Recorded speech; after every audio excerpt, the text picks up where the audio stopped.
क्या आपको कोलकाता के एक ऐसे बिल्डिंग के बारे में पता है जहाँ पर एक लेखक रहता है, लेकिन वो लेखक जिंदा नहीं है। आज की कहानी है कोलकाता के राइटर्स बिल्डिंग की। ये बिल्डिंग कोलकाता में वैसे तो बहुत फेमस है, या फिर कहें कि इनफेमस है, लेकिन उसके पीछे जो रीजन है उसे जानने के बाद आपके होश उड़ जाएंगे। अब वैसे तो उस बिल्डिंग में जो रहता है उसके बारे में आप आगे जानोगे, लेकिन आज की स्टोरी जहाँ से शुरू होती है वो है एक लड़के से। एक लड़का जिसका नाम था ऋषि, जो 25 साल का है और उसके मन में एक सपना है। एक नोवेल लिखने का, एक किताब लिखने का जो डरावनी हो, एक किताब जिसमें वो किसी जगह पर जाकर उस जगह को एक्सपोज करे। एक्सपोज यानी वो बताए दुनिया को कि वहाँ पर ऐसा कुछ भी नहीं था, या फिर वहाँ जो एक्सपीरियंस करे वो उसको अपनी किताब में शेयर करे। और वो जो एक्सपीरियंस करता है इस कहानी में, वो जानने के बाद शायद आप रात में सो भी ना पाओ। ऋषि बचपन से ही बड़े होकर राइटर बनना चाहता था, तो जब वो बड़ा हुआ तो जिम्मेदारियों के बोझ के तले वो दूसरी जॉब करने लगा, यानी वो कस्टमर सपोर्ट में काम करने लगा।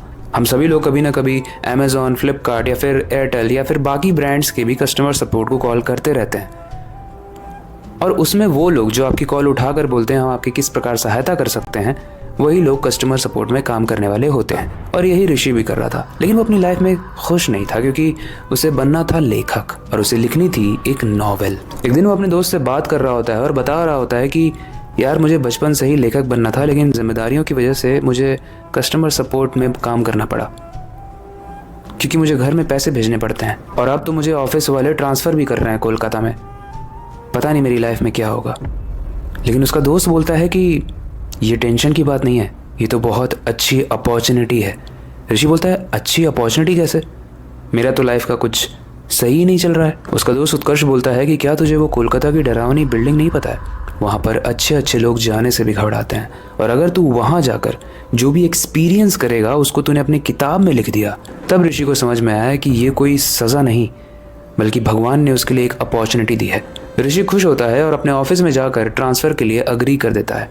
वो बोल देता है कि ठीक है सर, मुझे आप कोलकाता भेजिए, मैं वहाँ जाकर काम करूँगा, क्योंकि शाम को उसको वहाँ कुछ और जाकर एक्सप्लोर करना था। जब ऋषि कोलकाता जाता है तो लगभग वो 1 हफ्ते इस बिल्डिंग के बारे में रिसर्च कर रहा होता है, और रिसर्च में जो उसके सामने कहानी आती है उसे पढ़ने के बाद उसे काफ़ी इंटरेस्टिंग तो लगता है, लेकिन डरावनी भी लगती है। पढ़ते वक्त उसे ये पता चला कि ये राइटर्स बिल्डिंग आज की डेट में तो एक गवर्नमेंट ऑफिस है, लेकिन उस बिल्डिंग के ऐसे काफ़ी हिस्से हैं जो आज भी कभी भी ओपन नहीं किए जाते, खोले नहीं जाते। दरअसल इस कहानी की शुरुआत होती है सन 1777 से, यानी 1777 से। ये बिल्डिंग इसी साल बंगाल में बनाई गई थी, और इसी बिल्डिंग में काफी सारे फैसले सुनाए गए, ऐसे फैसले जिसमें सजा थी और मौत थी। कहते हैं 1930 में एक बहुत ही इंटरेस्टिंग सी घटना हुई थी यहाँ पर, एक घटना जिसमें ब्रिटिशर्स के 3 विरोधी शामिल थे। विरोधी जो कि भारतीय थे, और उनका नाम था बिनॉय, बादल और दिनेश।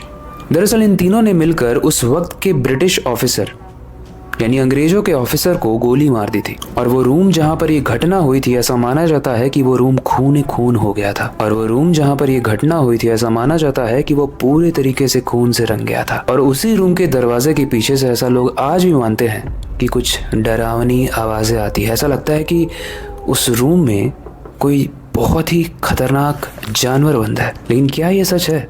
यही जानने के लिए हमारे आज की कहानी के लेखक यानी ऋषि कोलकाता में उस बिल्डिंग में जाने का प्लान बनाता है। तो कहानी अब समय के साथ बहुत ज़्यादा इंटरेस्टिंग होने वाली है, इसलिए एंड तक ज़रूर देखना। लेकिन उससे पहले हेलो गाइस, मेरा नाम है अविनाश कुमार और आप देख रहे हो हॉरर स्टोरीज।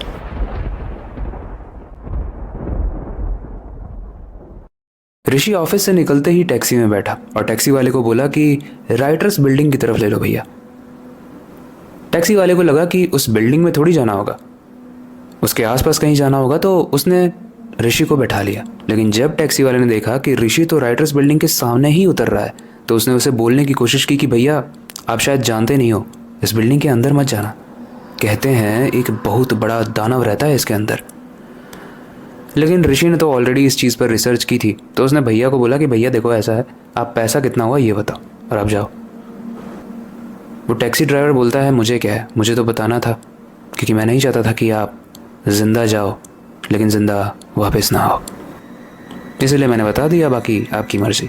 और ड्राइवर चला जाता है। शाम होने ही वाली थी, इसलिए जो सामने गार्ड था वो भी उसे मना करता है। बोलता है कि सर अभी थोड़ी देर में मेरी ड्यूटी चेंज हो जाएगी और उसके बाद आप अंदर जाओगे तो कोई हेल्प भी नहीं करेगा, इसलिए शाम के बाद यहाँ जाना मना है, तो आप मत जाओ। अब शुरू में तो वो गार्ड मना कर रहा था, लेकिन ऋषि ने थोड़े से पैसे दे दिए गार्ड को और उसके बाद बोला कि मुझे बस 10 मिनट का काम है, आपकी ड्यूटी चेंज हो या नहीं मैं 10 मिनट में बाहर आ जाऊँगा। लेकिन ये तो ऋषि का प्लान था, आगे देखो क्या होता है। ऋषि उस दरवाजे को खोलता है और उस बिल्डिंग में जाता है। उस बिल्डिंग में घुसते ही ऋषि को अजीब से एक्सपीरियंस फील होता है, जैसे पुराने बिल्डिंग की स्मेल, मिट्टी, लकड़ी और कुछ सड़ी हुई चीज़ों की स्मेल। अंदर घुसते ही उसे एक बहुत लंबी सी सीढ़ी दिखती है, तो उस सीढ़ी पर चढ़ने लगता है। चढ़ते चढ़ते जब वो ऊपर जाकर रुकता है तो वहाँ लिखा हुआ था रूम नंबर 17। शायद ये वही स्पेशल रूम था, ऋषि ऐसा सोचता है, क्योंकि यही रूम था जो पूरे ऑफिस में बंद पड़ा हुआ था। अब उस रूम पे तो ताला लगा हुआ था, तो ऋषि वापस से नीचे आकर देखता है और जब वो देखता है कि गार्ड जा चुका है तो उस ताले को तोड़ देता है। उस ताले को तोड़ने के बाद जैसे ही ऋषि अंदर जाता है वो देखता है कि ये कोई रूम नहीं, ये एक बहुत बड़ा सा हॉल है जहाँ पे नीचे की तरफ से कहीं से एक हवा आ रही है और वो हवा बहुत ठंडी है। मतलब उस रूम का वातावरण बाहर के वातावरण से एकदम डिफरेंट था। ऋषि ने अपनी फ्लैश लाइट जलाई क्योंकि वहाँ पर लाइट नहीं थी और वो अंदर बढ़ा। जब वो अंदर बढ़ा तो वहाँ पर उसे एक बहुत बड़ी सी डेस्क दिखी।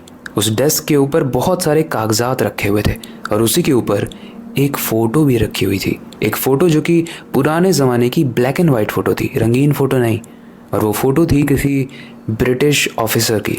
ऋषि जैसे जैसे उस टेबल के नज़दीक जा रहा था वो फ़ोटो अपने आप उसकी तरफ घूम रही थी और जो वो एकदम से ऋषि की तरफ घूमती है ऋषि डर जाता है और वो पीछे हटता है। पर उस फ़ोटो में से एक आवाज़ आती है, एक आवाज़ जो कहती है लिखो जो भी तुमने अभी देखा। ऋषि सोचता है शायद ये मेरा भ्रम है, मैं तो राइटर हूँ, मेरा दिमाग क्या अजीब अजीब चल रहा है। पर जब वो पीछे मुड़कर देखता है तो उसकी रूह कांप जाती है क्योंकि उसके पीछे एक बिना सर का आदमी खड़ा था, लेकिन फिर भी उसकी आंखें उसके गर्दन से देख रही थी ऋषि को। उसका शरीर पूरे तरीके से नीला था मानो एक सड़ी हुई लाश हो और उसकी हाइट इतनी बड़ी थी मानो पूरे रूम में भी वो फिट ना हो पा रहा हो। ऋषि को अब समझ में आ गया कि वो कौन सा दानव है जिसके बारे में अक्सर लोग यहाँ पर बात करते हैं। ऋषि बहुत तेज से चिल्लाया और भागने लगा। अब वैसे तो वो दानव इतना बड़ा था कि ऋषि का पीछा बहुत तेज से नहीं कर पा रहा था, फिर भी ऋषि जैसे जैसे आगे भाग रहा था उसे और भी बहुत सारी चीजें दिख रही थी, जैसे एक औरत जो अपने हाथ में अपना कटा हुआ सर लेकर उसकी तरफ बढ़ रही थी और उसके अलावा एक छोटी सी लड़की जो कि बार बार ये चिल्ला रही थी कि मुझे मत मारो, मेरा नाम मत लो। ऋषि बहुत तेजी से भाग रहा था और भागने भागने में वो सीढ़ी से नीचे गिर गया। उसे काफी चोट लगी लेकिन बस उसे अपनी जान बचानी थी। तो वो मेन गेट जहाँ से वो अंदर आया था उसे उसने खोलने की कोशिश की, लेकिन तब तक वो गेट बंद हो चुका था। उसके पास कोई रास्ता नहीं था।